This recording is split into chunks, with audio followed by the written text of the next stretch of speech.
Are you kind of feeling like motherhood is becoming kind of a drag? That you just feel like every day is Groundhog Day and you're just not finding joy and contentment in the day-to-day? Are you feeling like your life is a little crazy, a little too busy, and you're just feeling like you're just always going and never finding relief or rest? Well, this video is for you as we talk about how to slow down in our daily lives and how to reclaim motherhood and how slow living will change that. Hi everyone, and welcome back to my channel. My name is Bethany if you're new here, and I have been making a lot of changes in my life in the past year, and that includes slowing down. Now, I feel like we've seen this a lot on people having this slow living mentality, and so I was always like curious about this. How does this work? What are things that people do to slow down in life and have a bit more of an intentional way of living? And that includes in motherhood as well. Today, I'm actually going to be sharing with you things that I do to slow down in motherhood and just in my day-to-day life, and how it's really drastically changed my motherhood journey, basically, and how I'm finding so much more joy and contentment in the day-to-day. And I feel just so different about things than I did even a few months ago. Anyways, with that being said, let's get into some of the ways that I am slowing down as a mom. So the first thing here on my list is less phone time. Now, I know that when I am on my phone, I am so much more distracted. And when I am on my phone or just trying to read something, I definitely get a lot more irritable with my kids when they ask me a question or things like that. And so I've been trying to implement less screen time. One of the tools or ways that I've been doing this is that when I feel like I'm just on my phone too much, or I feel like I'm kind of losing a bit of control on how much I'm scrolling, I'll actually put my phone in a drawer in the kitchen. I have done this now for quite a while, and I find that it is amazing because for me, it's like out of sight, out of mind, and I feel like I don't pick it up as much when I can't see it, if that makes sense. So it's a great way for me to just forget about it for a while and to be more present in the moment and more focus on what's right in front of me. And really what's the most important things to me are my kids and paying attention to them fully. Another way that I'm kind of implementing this is not picking it up first thing in the morning time. I try to read my Bible before I pick up my phone, just so that I am grounded in my perspective throughout the day, before I get bombarded with a bunch of different opinions or just different information that maybe I'm not meant to just take all of that in right when I wake up in the morning time. So I find just getting my perspective right for the day helps a bunch. Another thing here on my list that helps me slow down in life is learning to say no. Now for me, I have in the past been a major people pleaser. I just want everyone to feel comfortable and happy, and sometimes at my own expense. And so sometimes it's really good for us to look at our schedules, our obligations, and to say, you know, maybe I am taking on too much. Maybe I do need to say no to that, and that's okay. Now, of course, we can't say no to every single obligation we have in our lives, but when we kind of weed out the things that aren't serving us or allowing us to prioritize what's really important to us, that's when we can probably say that maybe I need to get rid of that or to kind of shift things a little bit.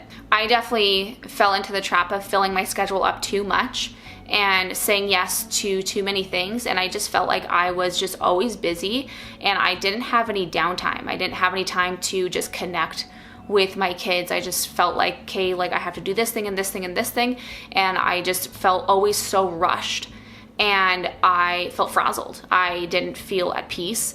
And so once I started changing my schedule and just not filling it up with as many things, I definitely felt more at peace, and so did my kids. Another thing here that I've been really working on and still am continuing to work on is contentment. Now, I think this is really great when we can look at the things around us and realize that we are okay with where we're at, the things we have, and just being happy with that, content with that. I think in our society, we're pushed to, have more, get more. You'll be happy when you get this thing. You'll be happy when you get to this point in your life. What if you're always waiting for that thing to make you happy when you're not even content with what you have right now. And I think that's something that I've been really working on. I'll be happy when I achieve this, or I'll be happy when, my child is done teething or done this, and kind of always saying, oh, things will be better then, you know what I mean? Instead of being just content and joyful in the moment and where we're at. I know that obviously motherhood is difficult, it's challenging, it's just the facts, it is. But when we have a perspective of just doing things joyfully and being content, I feel like it changes so much. I definitely don't feel like I am inclined to have a bigger home or to have a nicer car. And when we simplify things, I find that I'm having a lot more joy throughout my day instead of always wishing for more, if that makes sense. Also, this can go for days at home. I used to hate being at home all the time. I felt like I always had to go out of the home to be happy and content. I was kind of chasing this peace that I wanted, but I wasn't willing to actually sit down and think about how I can practically make changes in the habits that I was creating, like going out all the time. I find that being at home, I'm much more content with being here. I think my kids are as well. We find a lot more things to do, and we have plenty of activities and things we can do at home, and we don't need to go out and do things all the time. So this kind of goes with my last one, and that can be decluttering. Now, I know that when I have less stuff, I am less stressed out. When I have less toys to clean up, I know I'm not as stressed out. I know that for my children as well, when they have too many options in front of them, when things aren't simplified for them, then they get overwhelmed and they don't end up playing with any of their toys because there's too many options. And so when we can kind of simplify things, even just in our common areas, it's less mess for us to clean up, which equals less stress at the end of the night or during the day. That can be really helpful. When we moved about a year ago, we got rid of a lot of stuff, which was a great way to kind of purge the things that we weren't using or really needing in our home. And then also to not to be tempted to fill up our home with more stuff, just to be more mindful about what we are bringing into our home and if it's useful, if it's something that we will actually use and see value in, and if it's something that we can actually keep around for a long time.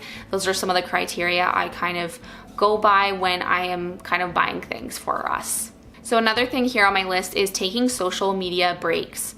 And this can kind of go into my next point, but I find that, like I said earlier, we are not meant to take everything in all at once. And I feel like with social media, you're just bombarded with it all, good, bad, things that we really wouldn't necessarily see on a daily basis if we didn't have our phones. And I think that we are not wired to have all of this information at our fingertips at all times. I know for myself it's incredibly overwhelming sometimes, where I definitely need to take a break. And so every single week I actually take weekends off. I've been doing Sundays specifically, but now I'm kind of moving towards taking Saturday and Sunday off, because I'm finding that I need that time for my mind to rest and then for me to just reset for the week. So I have found that this has been incredible. I started doing this about a year ago actually, and I found that it has just been so amazing, and it really makes me be more present in the moment. So my next tip here for slow living or slowing down is to truly rest. I know sometimes as a mom, it's hard to even allow ourselves to rest, but I find that if we do not, it will just create burnout and less joy in our day-to-day life. And I know for me, there's been periods of time where I have completely burnt out because I am just going so hard and not taking time to rest.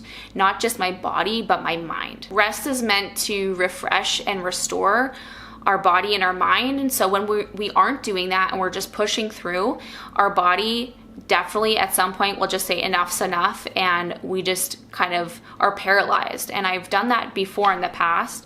And when I kind of feel like I'm getting to that spot, I just take a step back and then reprioritize what's important on my schedule in my life. If I'm taking too much on for work purposes and things like that. One thing that I have been kind of changing my perspective on is realizing that my kids won't be as little as they are today, and that every day is a gift, and that it is no matter what is going on, no matter how hard of a day it is, that it is such a gift. And when we kind of see our day and our children in a better light, I feel like things start to shift.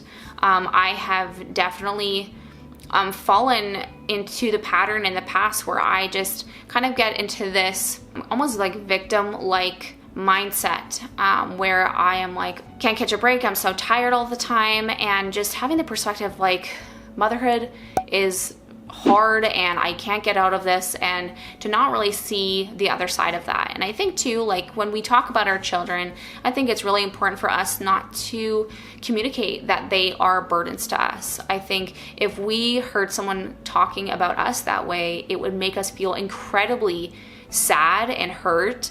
And I don't want my own children to be feeling that way. And I think when I kind of see them and their life and who they are in a different light, and that it's not about what they can offer me, but it's about what I can offer them and love them unconditionally, regardless of how the day goes, I think that changes so much. One way that I have been implementing slowing down is actually growing a garden. So this is my first year of having the space to grow vegetables. And I've done flowers in the past, and I absolutely love gardening so much, but I'm so excited to learn how to do a new skill like gardening. And it doesn't mean that you have to garden to live a slow lifestyle, but I think that when we learn a new skill that actually teaches us to slow down, it can be really, really great. So for me, I usually do a morning and evening walk around the yard and water all my plants. And so it just gives me a moment to just be at peace. Obviously the kids help me sometimes, but it's really great option for me to just wind down. I just walk through the yard with my bare feet, and it's just a really great way to reset. So another one here is just finding beauty in the everyday. And I guess you could kind of say that this is another term for romanticizing your life or your day. I actually made a video on this a little while back, so if you want to go check that one out, I have a few tips on how to kind of find joy in the everyday. And I find that this is really huge. Just making certain things feel special can be really, really great. Another great thing here is practicing stillness. I think, like I said earlier, it's really easy to get caught up in just constant activity and feeling like we just need to be busy and just like go all the time. So for us, we actually implement a daily quiet time. So around when my youngest son is napping, that's when my older two kids will have a quiet time in their room, which is about 45 minutes to an hour in their room. I usually will put an audiobook on for them, and they will just kind of relax and rest their bodies, rest their mind. They have books in their rooms, and they have a few toys in there so they can just relax and play, have some alone time for themselves, and then we can kind of reset for the rest of the day. And I find that it's great for me to have a bit of a break to do some things that I need to get done, but also for myself to reset, because for me, being around my kids all the time, I homeschool, and so it's just good for us to have a bit of separation so we can kind of just come back together after a quiet time. So another great way to implement slow living or to slow down as a mom is to outline your priorities. What are the most important things to you in your life, or things that you are wanting to prioritize? So just some of the things that I have kind of prioritized is just finding daily rhythms for me that work well. Again, like I said, no phone before reading my Bible. Spending time outside first thing in the morning is essential for us. And then also taking those weekend phone breaks. Those are some of the rhythms that I've been implementing. And of course, with your priorities, definitely write out a list of all the things that you are wanting to kind of put at the top of kind of what your day-to-day looks like. And so that's where kind of daily rhythms kind of come into play, where you can kind of mesh the two together and just kind of come to a place where you're not filling your day up with this really regimented schedule, but just giving yourself an outline to feel organized, planned, and prepared for the days and even for the days to come. So anyways, I really appreciate you listening to me as I talk about how I've been changing my life from hustling and just go and busy all the time, kind of moving into more slow and intentional living as a mom. I really hope that this video was helpful for you. If you did, give it a great big thumbs up. That would be awesome. And if you haven't subscribed already, I would really love it if you would. And yeah, we'll see you guys in my next video. Bye guys.